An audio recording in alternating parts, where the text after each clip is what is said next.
The area plan for the north and west would have completed the planning picture for the island, but it was defeated in an extraordinary vote in Tynwald, with both Keys and LegCo tied 12-12 and 4-4, which meant the President of Tynwald had to use his casting vote, which by convention means voting against change. So what happened in Tynwald, and why did Tynwald vote to defeat this plan, which was the result of around 5 years' hard work by officers? The debate was supposed to be just a combined vote on the plan, but Alex Allinson moved an amendment which added nothing new to the previously defeated plan, but did give members a chance to reopen the debate. This is part of what he said. With this plan, we have the tools to shape growth responsibly, protect our landscapes, and safeguard the property of our island for generations to come. This amendment strengthens confidence that development will be planned, serviced and sustainable. I urge honourable members to support it.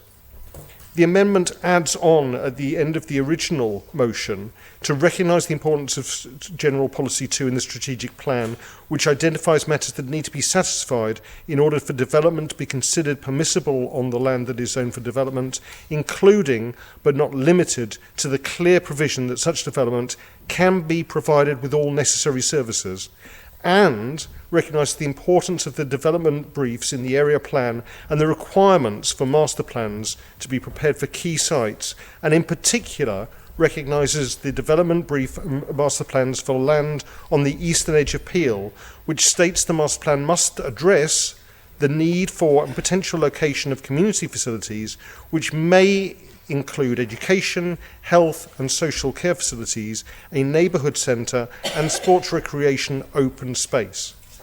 Mr. President, I beg to move the amendment in my name. Treasury Minister Alex Allinson there. Kate Lord Brennan, who led the charge against the plan in last month's Tynwald, was far from impressed by the amendment. I don't need to stand and read off notes to cover this subject, because I know it far more than the Treasury Minister who's brought this. And I can assure this entire Honourable Court that I share no common principles with him.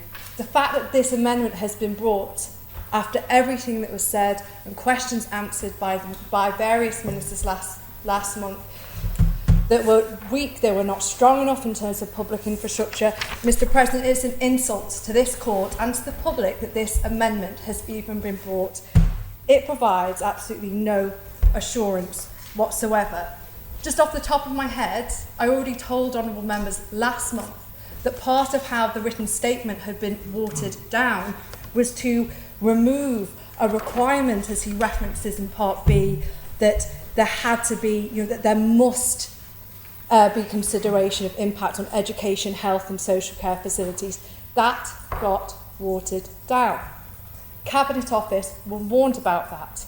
They were told about it. So were the Council of Ministers.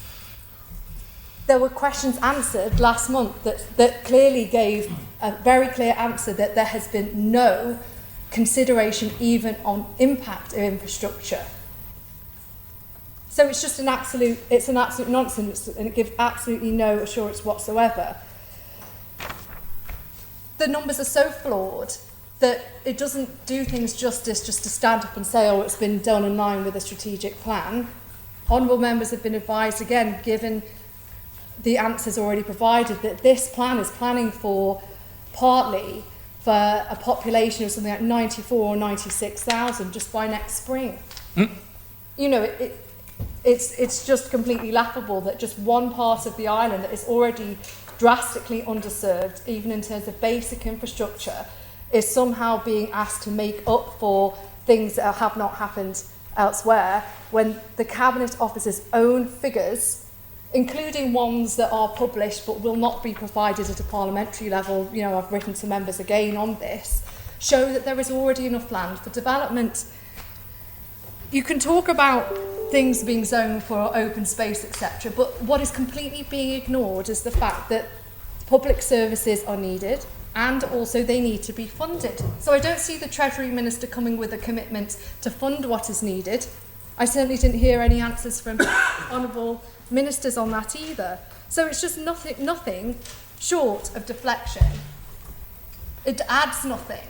It just serves as an absolute denial and builds up problems that cannot be fixed in the future by departments because they don't have the resources. It's laughable, Mr. President, and I think that last month Tynwald members found their way in this debate, and they'd given careful consideration. To think that something like this is just going to assuage everything now, make everything okay, it just won't cut it at all. So I'm actually quite appalled that this has been brought forward, and I can't really see the point of it. Honourable members know by now how they feel on the basics of this issue, whether they feel that they want to basically sell the island out by supporting this plan,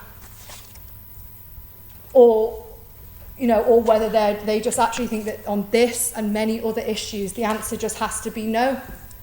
No, go away and think about it some more, because too many things are getting through, not just in here, but they're getting approved through processes where you can point to a planning inspector here or some other report there that means that the wrong things are happening on this island and the right responses are not coming forward. So it's not a chance I'll be supporting this amendment. The government needs to hear the message that these things are not okay, and they can't just give some kind of little message that's supposed to make everything all right, because it's not acceptable. Glenn Faber and Peel, MHK Kate Lord Brennan there. With Cabinet Office Minister David Ashford due to be absent from 4 p.m, it seemed clear that Chris Thomas was playing for time to ensure Minister Ashford was absent from the vote. Here's part of his lengthy contribution. You can challenge in law the process of making a plan, adopting a plan, and then approving a plan. This is a legal process. This is an incredibly important legal process. And we should just remember exactly where we are, which is this morning, for personal reasons, we brought forward a vote-only item, which had an hour and a half to discuss. Over lunch, I think just a few minutes ago, we were given this amendment, which looks very much like an amendment which was there. Mr. Hooper asked questions about it, it wasn't there, and it seems to come back in slightly different words to be there again compared to the register. We also have to remember that we've had some disasters in the past with items that sort of came up over lunch. I remember back the Spark Enterprise Investment Fund, which a few years later collapsed in tears, and we're still picking up the pieces in terms of unsorted business with certain of the investments that were made. The crucial point in all of this is that we've just been given some information, which is a new amendment. I first read it about 14 minutes ago, and I would like to move an amendment now. I know that it's possible, so at the very least I need to be given time to draft the amendment. I put down the residential land availability study on the order paper to give people notice that if a trick was pulled like this, we ought to go back to the residential land availability study and actually look at what the data in that study means. So at the very least, we need to adjourn to give me time so that we can debate the additional amendments that I would want to put down on the order paper in terms of what the data actually means for the area plan. Otherwise, my constituents, the people I represent, have been let down because their representative wasn't able actually to provide the information. We've got to also remember that Ms Lord Brennan last week in Keys asked for a very precise answer, and without her knowing, that answer won't be provided for today. It'll take another couple of weeks. So we're probably better off recalling this sitting rather than trying to do it tomorrow or something like that, because obviously the deadline in this is 1st of December. Look, there's millions and millions and millions of pounds dependent on this, and we look stupid doing it in this way. And if you want to be part of looking stupid doing it this way, play along with this, but I, for one, won't be playing along with this. I also want to go back to the last time this happened and actually talk about the higher standards then compared to now. So I want to be positive, see a positive in this, because Mrs. Barber worked with others back in November 2020 for weeks before this equivalent motion and put together this sort of amendment, working with all of us, so we could all prepare what we thought, and we could all collect our data, connect our thoughts, actually work out the argument we were going to make, write down the speech that we were going to make, and actually come together and do it. Very high standards in those days. It was a whole month of working out a compromise. I wasn't persuaded by the compromise, and I think I was found to be right eventually. So in that compromise, we had things like the Cabinet Office will work towards an all-Ireland area plan for completion before the end of 2025. That hasn't happened, but that was part of the compromise back then. It requires a proposal for a community infrastructure levy to be introduced by April 2021. That hasn't happened, even though the law says that there must be regulations about a community infrastructure levy, and that was a Treasury amendment to the Town and Country Planning Act from memory in about 2018, a backbencher Treasury amendment to say we must have community infrastructure levy regulations in place. And we were promised it in November 2020 to persuade us all to vote for the area plan for the East by April 2021. It didn't happen. The Economic Recovery Fund was set up in that month at quite short notice. As part of the high standard approach to it adopted by Mr Barber, we actually had the unoccupied urban sites work completed and published, which is a good thing that came out of that process. But brownfields and the status of the sites in that register are still work to be in place. And then finally, we had all the talk of bringing together assets into one place. Look, master planning and the process of general around and the policies are called General Policy 2. Need to be better understood. If we want to look reckless, if we want to look irresponsible, just have an amendment put on your table just at the end of lunch.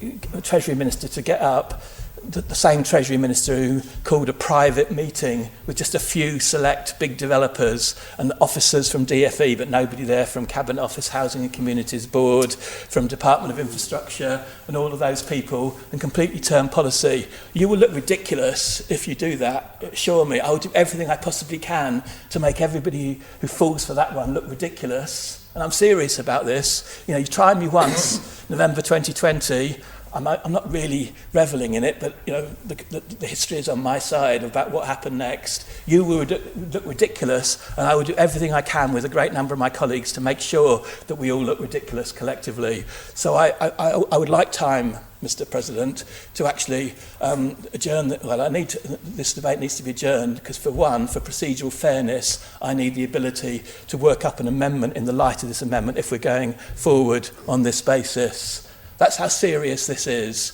Otherwise, the next stage for this whole debate will be in the political and legal fallout that will result from it. So perhaps I can have some advice about whether we can have a short adjournment till around 4 o'clock or something to have discussions and to work up the amendments that we need.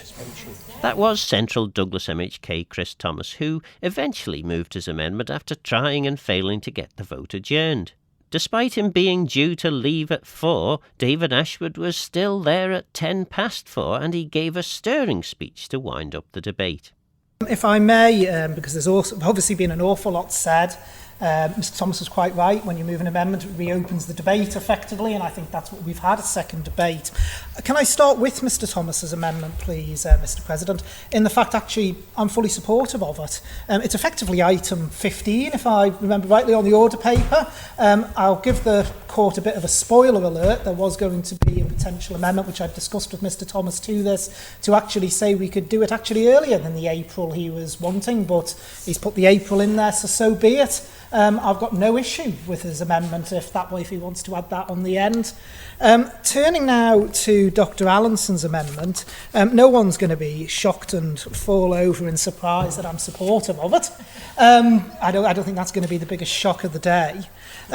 In terms of what it does, Mr President, members are quite right. It doesn't change because we have mentioned, I don't know how many more times it's been mentioned in here, and the learned attorney gave us a very clear answer to a question this morning on how you can amend a plan or remove sites, and you've got to go back through the whole process again.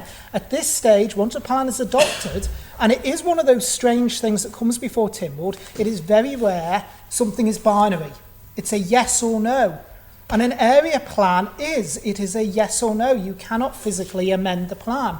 What the amendment does from Dr. Allinson is draw out the things that members had concerns about and spoke about in the last debate, in the debate last month, where people were talking about infrastructure, talking about what actually protections around Peel is there.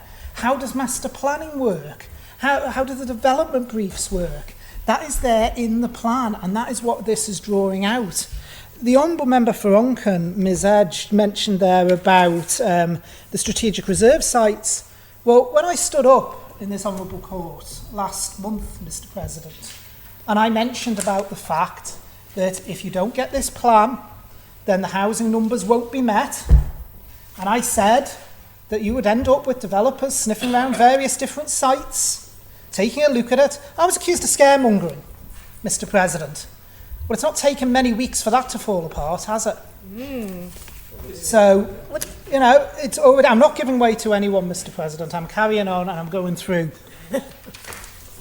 But also, we've had something here today where it's been mentioned a couple of times about this being government's plan. Government's development plan. As if this has just come out of the blue. That this is something where government sat down in a room and suddenly decided we want to do X, Y, and Z, and this is where it's coming from. I stressed last month, Mr President, this is something that has had a huge amount of work and preparation going into it. It is something that in our planning system, there has to be full transparency. It has been through independent inquiries. There's been over 1,000 consultation responses, a public inquiry, drop-in sessions, community guides, even a webinar to move things really into the 21st century. You know, and one of the things that's been very clear to this is it takes time to produce a development plan, and that consultation, engagement and participation are at the very heart of that process. This isn't something that government has just drawn up. This has come from the evidence received and presented before an independent inspector. Now, it's also been suggested, Mr President, by some members that even if this court doesn't approve the area plan, its adoption would actually count by the department, would count for something, that the work wouldn't have been in vain.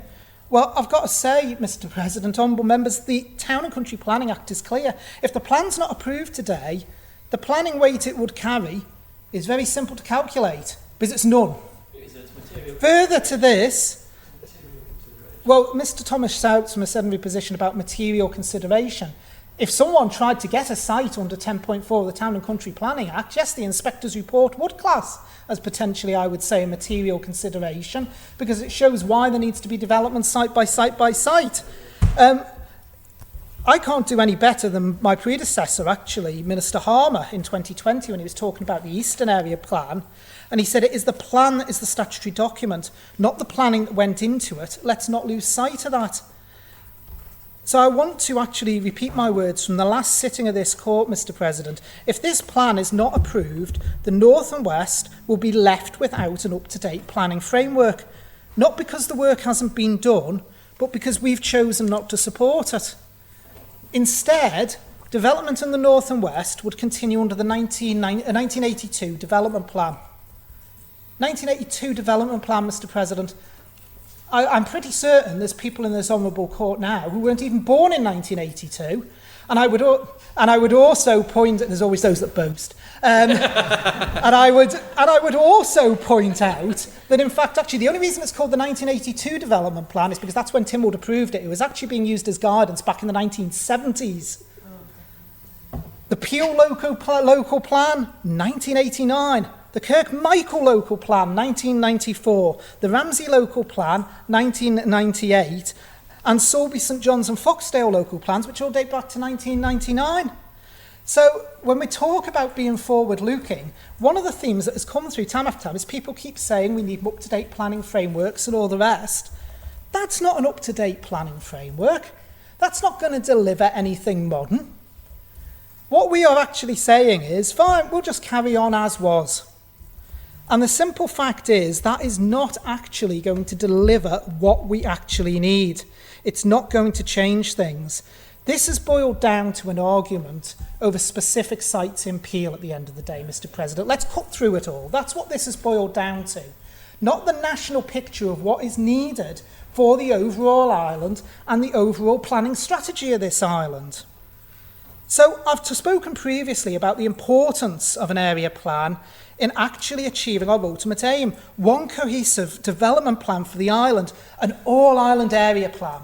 There are members that disagree with me totally on this, and I in the past have been an advocate for an all-island area plan.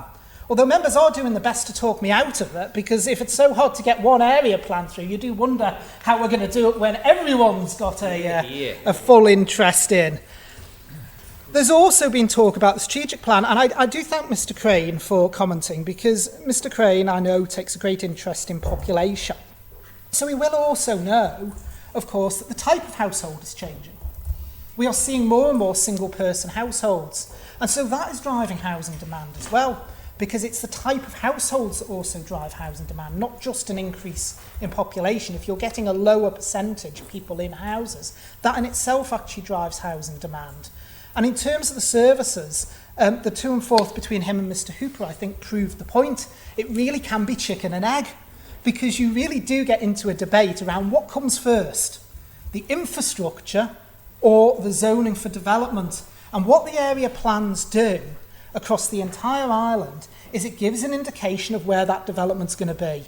Because departments such as health, such as education, if they are going to build the services, they need to know what they need to build to provide for the population. And if you haven't got a development plan, and you've potentially got a situation where people will have a punt here, have a punt there, see if they can get approval, that is not the way that you can actually plan for services in the future. Now, I'm going to be even more blunt, Mr. President, because we've spoken about strategic plan, and the strategic plan keeps coming up a lot, and there has been a lot mentioned in this debate about what needs to be in a strategic plan that I don't disagree with at all, and we are in the process of actually updating the strategic plan. Now, it was said, should the strategic plan really have been done first? Well, I actually wasn't in Council of Ministers. I wasn't in Council of Ministers at the time when the decision was made to progress the area plan out of the strategic plan. Should the strategic plan potentially have come first? Quite possibly. But that's not the situation we're in. We are years, potentially 18 months at least, away from a strategic plan coming forward.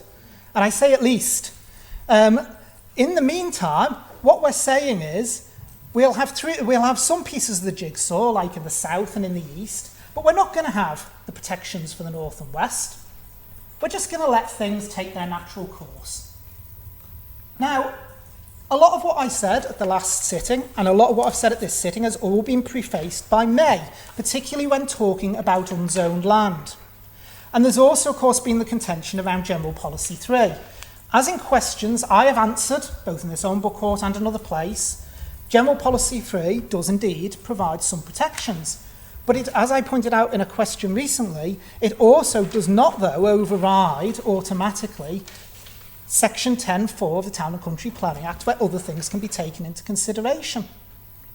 And the simple fact is, Mr. President, when people say, well, it's very rare unzoned land, Mr. Hooper's given examples of where it has happened.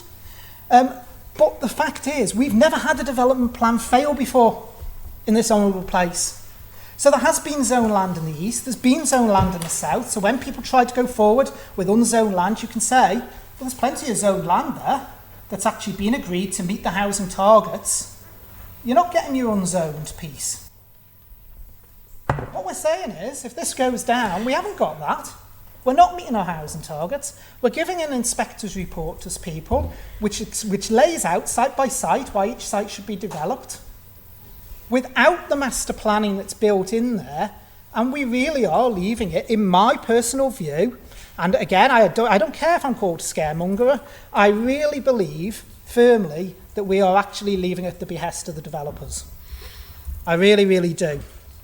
And if the Honourable Court wishes to do so, then we can wait and see what actually happens. It's one of those where if that happens, I really do hope that I am proved wrong. Master planning, which is within this plan, is absolutely essential. It's a crucial planning tool for delivering sustainable coordinated development. It ensures that housing isn't developed in isolation. but also alongside the things like schools, community facilities, open spaces and transport links that actually make communities more than just a residential estate. The development of a master plan for sites on the eastern edge appeal is actually good planning. Honourable members, it'll allow us to holistically plan for the needs of a community in terms of infrastructure, services and facilities, education, health and social care and open spaces, the very things that honourable members have actually been debating about. So, what I would say, Mr. President, is I think members need to vote very carefully. They need to consider their vote and decide, ultimately, are we better off with the final part of the jigsaw being in place and having a proper development plan covering the north and west of the island, or are we actually going to leave it as is, rely on 1980 things that are older than some members of this Honourable Court, and see what happens? And I can't sum it up better than that, Mr. President. That was Douglas North MHK David Ashford. So what do you think? Was Chris Thomas filibustering? Was government too complacent, particularly in asserting housing figures which relied on its population targets rather than the reality on the ground? Were the Tynwald members who voted against right to demand facts and detail to back up the shaky housing figures? And does the plan's failure mean it's now open season for developers, as David Ashford seemed to suggest? Let me know your thoughts on the programme by contacting Phil Gordon at manxradio.com, and please get in touch if you have any ideas for future shows. Don't forget this programme's available as a podcast. For now, I'm Phil Gordon. Go to Mayo. Thanks for listening.